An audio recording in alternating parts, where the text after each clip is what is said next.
एक आदमी ने एक बहुत ही खूबसूरत लड़की से शादी की।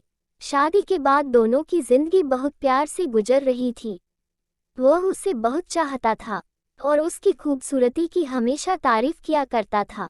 लेकिन कुछ महीनों के बाद लड़की चर्मरोग से ग्रसित हो गई और धीरे धीरे उसकी खूबसूरती जाने लगी।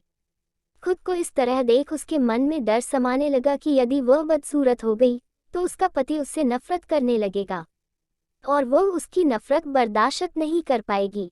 इस बीच एक दिन पति को किसी काम से शहर से बाहर जाना पड़ा। काम खत्म कर जब वह घर वापस लौट रहा था, उसका एक्सीडेंट हो गया। एक्सीडेंट में उसने अपनी दोनों आंखें खो दी, लेकिन इसके बावजूद भी उन दोनों की जिंदगी सामान्य तरीके से आगे बढ़ती रही। समय गुजरता रहा और अपने चर्म रोग के कारण लड़की ने अपनी खूबसूरती पूरी तरह गंवा दी। वह बदसूरत हो गई, लेकिन अंधे पति को इस बारे में कुछ भी पता नहीं था। इसलिए इसका उनके खुशहाल विवाहित जीवन पर कोई प्रभाव नहीं पड़ा। वह उससे उसी तरह प्यार करता रहा।